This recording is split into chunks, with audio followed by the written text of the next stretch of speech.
Hello बच्चों, let's read this question. The question says fill in the blanks using the correct word given in brackets. First, all circles are congruent, similar. Second, all squares are similar, congruent. Third, all dash triangles or similar, isosceles equilaterals. Fourth, two triangles are similar if their corresponding angles are dash proportional equal.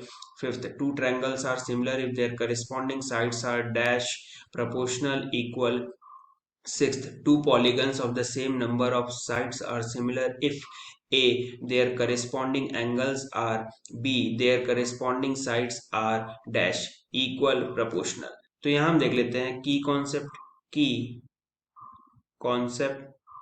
तो की concept में हमें ये पता होना चाहिए कि similar similar और कॉन्ग्रुएंट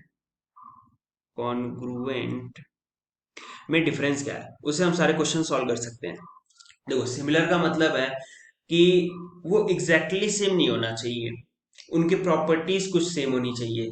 हर चीज एग्जैक्ट सेम होने का कोई मतलब नहीं है। कॉन्ग्रुएंट में ये होता है कि हर चीज पर एग्जैक्टली सेम होना चाहिए। अब फॉर एग्जांपल अगर मैं बताऊं, अब जैसे सिमिलर का अगर मैं एग्जांपल लूं, तो लेट सपोज आपके पास एक ट्रायंगल है, ये हो गया ट्रायंगल। यही सिमिलर एक और ट्रायंगल हम ले लेते हैं। अब सिमिलर क्यों बोला? क्योंकि लेट सपोज ये एंगल, ठीक है, ये वन है, ये टू एंगल ले लेते हैं, इसको थर्ड एंगल ले लेते हैं। यहाँ पर भी ये वन एंगल लेते हैं, ये टू एंगल लेते हैं, ये थर्ड एंगल लेते हैं। दोनों में जहाँ वन लिखा है वो एंगल बराबर है, जहाँ टू लिखा है वो एंगल बराबर है, जहाँ थ्री लिखा है वो एंगल बराबर है। तो अब ये जो हुआ, ये सिमिलर ट्रायंगल हुआ। इसके जो साइड्स हो सकते हैं ना, वो अलग अलग हो सकते हैं। कोई बड़ा साइड का हो सकता है, जैसे ये छोटा ट्रायंगल हो सकता है but one two three angle same हो सकते हैं। ये बड़ा ट्रायंगल हो सकता है लेकिन one two three angle same हो सकते हैं यहाँ पर। तो ये सिमिलर ट्रायंगल हुए। कॉन्ग्रुएंट हम तब बोलेंगे जब हम एक और ट्रायंगल, लेट सपोज यहाँ पर ट्रायंगल बनाते हैं, ठीक है, ये एंगल वन बोलते हैं, ये एंगल टू बोलते हैं और ये एंगल थ्री। तो वन टू थ्री एंगल तो सेम है ही, साथ में ये सारी साइड्स, जैसे ये मान लो इसको टू लिख दिया, यहाँ थ्री कर दिया, और उसी तरह यहाँ पर ये टू है, यहाँ थर्ड वाला है और ये फर्स्ट है, तो ये सारे साइड्स भी इक्वल होने चाहिए। मतलब ये वाला साइड इसके करस्पॉन्डिंग साइड है, वो इक्वल होना चाहिए। यहाँ पर ये जो टू मार्क किया है वहां पर साइड और ये साइड दोनों इक्वल होने चाहिए। थर्ड मार्क किया हुआ साइड, ये थर्ड। तो बेसिकली एग्जैक्टली सेम। अगर इस ट्रायंगल को मैं इस ट्रायंगल पर रख दूं, एक दूसरे पर ओवरलैप कराऊं, तो हमें पता ही नहीं चलेगा कि ये ऊपर कौन सा है या नीचे कौन सा है। वो एक दूसरे को एग्जैक्टली ओवरलैप कर जाएंगे। जबकि ये ट्रायंगल और इस ट्रायंगल को एक दूसरे के ऊपर रखें तो ये इनके साइड्स एक दूसरे के पैरेलल तो आ जाएंगे, ठीक है, लेकिन हो सकता है एग्जैक्टली ओवरलैप ना करे। एक एक छोटा होगा, एक बड़ा भी हो सकता है, ठीक है। तो वो होता है सिमिलैरिटी का मतलब। आप यहाँ मैंने ट्रायंगल से बताया, आप इसे स्क्वायर से भी रिलेट करा सकते हो, सर्कल से भी रिलेट करा सकते हो, जिस तरीके से भी चाहो आप उस तरीके से रिलेट करा सकते हो। तो अब जैसे पहला क्वेश्चन बोला है यहाँ पर कि ऑल सर्कल्स आर, तो अब सर्कल अगर आप देखो तो लेट सपोज ये सर्कल है, ठीक है। अब इससे छोटा सर्कल भी इसी तरह बनेगा, इससे बड़ा सर्कल भी इसी तरह बनेगा। तो बेसिकली क्या दिख रहा है हमें, सारे सर्कल एक ही तरीके के, सेंटर एक जैसा हो सकता है, सब कुछ रेडियस है, तो वो क्या होंगे, बेसिकली सिमिलर होंगे। अभी मैंने बताया कि सिमिलर और कॉन्ग्रुएंट में क्या डिफरेंस है। कॉन्ग्रुएंट मतलब कि जब एग्जैक्टली ओवरलैप कर जाए। अगर मैं दूसरा सर्कल लूं, वो यहाँ पर एग्जैक्ट इसी तरह से बन जाए, ठीक है, तो ये दोनों सर्कल कॉन्ग्रुएंट होंगे। बट हमें यहाँ बोला कि ऑल सर्कल में कुछ भी हो सकता है, तो सारे सर्कल एक दूसरे के सिमिलर होते हैं। कॉन्ग्रुएंट की श्योरिटी नहीं होती है जब तक कि सब कुछ, उसका सेंटर, रेडियस, डायमीटर सब कुछ फिक्स ना कर दिया जाए। तो अब देख लेते हैं सेकंड है ऑल स्क्वायर्स आर।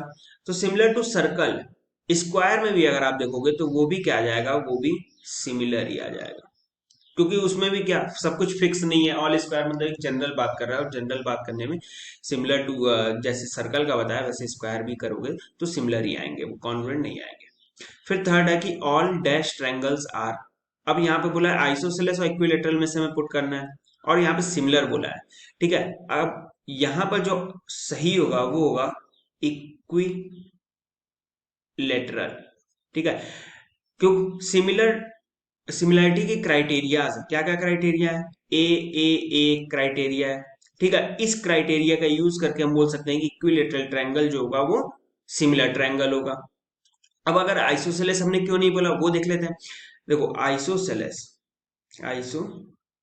ट्रायंगल में क्या होता है, जो दो एडजेसेंट साइड्स हैं, जैसे ये साइड और ये साइड इक्वल हो सकता है, ठीक है, और दो साइड इक्वल हो, या लेट सपोज यहां पर एक और ट्रायंगल हम बना लें, इन्हीं दोनों दो आइसोसेलेस ट्रायंगल ये साइड और इस साइड के इक्वल है, तो यहाँ पर हम बोल सकते हैं कि ये मान लो ए है, ये बी है, ये सी है, ये डी है, ये ई है, ये एफ है, तो हम बोल सकते हैं कि A B upon D is equal to A C upon D F है। बट दो साइड्स इक्वल हो ऐसा कोई क्राइटेरिया हमारे पास है ही नहीं सिमिलरिटी का, तो हम आइसोसेलेस ट्रायंगल को सिमिलर बोल ही नहीं सकते, ठीक है। अब हम देख लेते हैं फोर्थ। तो फोर्थ में हमारे पास बोला है कि two triangles are similar if there corresponding angles are proportional या इक्वल, इक्वल होना चाहिए, ठीक है।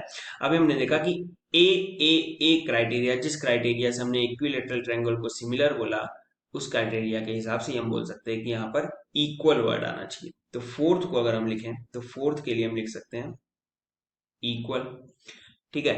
फिफ्थ हम देख लेते हैं, two triangles are similar, similar के लिए आ रहा है if the corresponding sides are proportional, ठीक है। अगर आप साइड्स को इक्वल कर देते हो, सारे करस्पॉन्डिंग साइड्स को इक्वल कर देते हो, तो वहां एस एस एस क्राइटेरिया लग जाएगा, और वो कॉन्ग्रुएंसी की क्राइटेरिया होती है, और वो कॉन्ग्रुएंट हो जाएगा, ठीक है। हमें सिमिलर से बताना है, कॉन्ग्रुएंट ट्रायंगल सिमिलर हो सकते हैं, सिमिलर ट्रायंगल कॉन्ग्रुएंट नहीं हो सकते। यहां पर हमें पूछा सिर्फ सिमिलर बताना है, सिमिलर के लिए क्या क्राइटेरिया कि वो प्रोपोर्शनल होना चाहिए।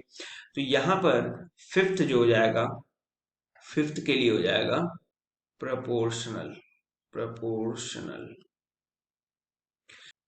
अभी सिक्स देख लेते हैं। तो सिक्स्थ में हमें बोला है कि two polygons of the same number of sides are similar, मतलब पॉलीगन है, पॉलीगन क्या हो सकता है, ट्रायंगल भी पॉलीगन है, स्क्वायर भी पॉलीगन है, उससे ज्यादा पेंटागन, हेक्सागन, सारे पॉलीगन है। तो कोई एक पॉलीगन ले लो आप जिसके नंबर ऑफ साइड्स सिमिलर है, और यहाँ सिमिलरिटी की बात की गई है। तो अब बोला है कि इफ ए, ए के लिए है कि देयर करेस्पॉन्डिंग एंगल्स, तो जब भी सिमिलरिटी की बात होती है तो एंगल्स क्या होने चाहिए, वो सेम होने चाहिए, यानी यहां पर आ जाएगा इक्वल वर्ड। तो ए के लिए हम यहां लिख सकते हैं, ए के लिए इक्वल, ठीक है।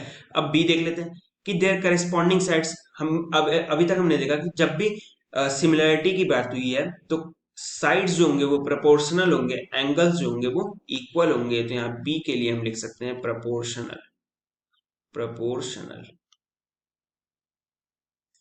So the final answer for first is similar, for second it is similar, for third it is equilateral, for fourth it is equal, for fifth proportional, for sixth for A equal, for B proportional. Hope you understood it well. Best of luck. Thank you.